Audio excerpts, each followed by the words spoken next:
Good morning. This morning I'm doing a little boat maintenance, actually a slight upgrade. You may or may not know I travel with my dinghy on the foredeck. So you see it's up here, tied up. I built a little cradle for it. And one of the things about it is that when I'm sailing, these head sail sheets right here, they go back and forth across the deck as I tack.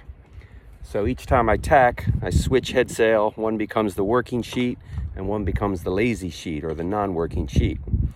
So as they go across, as you might imagine, they tend to get snagged on things like motors and motor handles and little dinghy parts like this. Those sheets can get caught up on it. And if you're running in 15 to 20, 25 knot winds and those things get caught up, oh, it's just no fun at all. Things are all jammed up. So what I do is I tie a line from the front of the dinghy up to the mast here, and then the sheets ride up across that line and it keeps them from getting fouled here on the dinghy. So I was tying them here to there's a little saddle there. Let me see if I can get out here and you can see it. So where this block for the lazy, or for the, I always forget the name of those. Anyway, for the line, it'll come to me. But you know, it gets in the way of the block and it's hard to reach up there. So this morning I added a new saddle block there that I can tie to. So if you're gonna put something into aluminum that's stainless steel, you kind of have two choices. You can rivet it on, which is a good choice, but you have to have a pretty strong rivet gun, maybe a hydraulic rivet gun, pretty strong rivet. Or as I opted, I can use stainless steel screws. And my preference, rather than just getting a self-tapping screw, I like to actually drill and tap that hole. So I use number 10 screws, 1024s, drilled them out and tapped them with the specific drill for that particular tap. Now, one thing you need to be careful of when you're doing stainless steel screws on aluminum masks is corrosion, galvanic corrosion, because there's a reaction that'll take place between the stainless steel screw and the aluminum.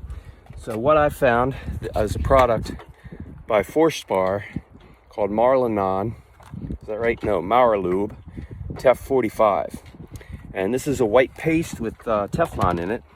And you put that on the surfaces where the stainless meet. So on the saddle, I put some of the lube, and then on the screw threads themselves, I lube those up really good. So all the surfaces between the stainless and the aluminum are now coated with that, and that will help keep corrosion down.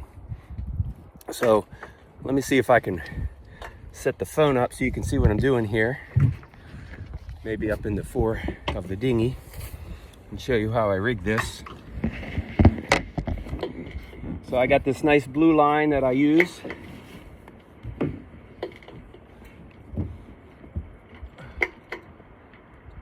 Come up here and tie a bowline.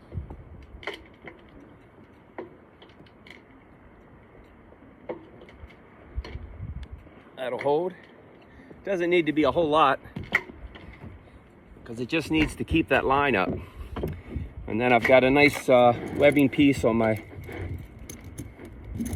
front of my dinghy, and I like that flat webbing that I'm using because it doesn't impact the dinghy much.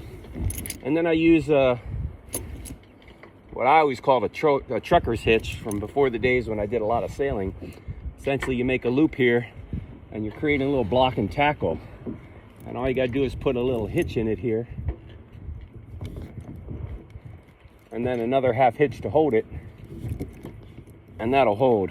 Great way to tie down anything that you need to cinch down. So that's not super tight, but again, it doesn't really need to be, because it's just a line for these sheets to ride over when we move from one tack, starboard tack, to the port tack, or port tack to starboard tack. And I found it works pretty good. When I got that up, as long as I don't have a lot of excess sheet flopping around, things stay pretty nice. So that's my boat upgrade for the day. We're gonna head out of the anchorage here off a settlement point called Cross Cove, because when you're crossing, you can drop into this cove and drop an anchor in 25 feet of water where there's some sand. And then in the morning, we're going to get up. We've already checked in, so we're not going to check in at West Point, but we are going to head up that way to Indian Rock. And there's a cut that goes up across Indian Rock. I've got some very specific waypoints, latitude and longitude waypoints that I'm going to follow. And then we're going to cut across and into the banks, the Bahama banks, over to Mangrove Key today. So that's our goal, to make it to Mangrove Key, or Mangrove Cay, depending on how it was said originally. But yeah, we're just waiting for some tide to come in. High tide or low tide's at 10:30. So around 10:30, 11, we'll start moving. And that way, when we get over there, if we happen to run aground and we have a trouble getting off, the tide will be coming up, and we'll be getting off as the tide comes up. So hope you enjoyed this, and remember to subscribe and like, and we will talk to you later. Bye.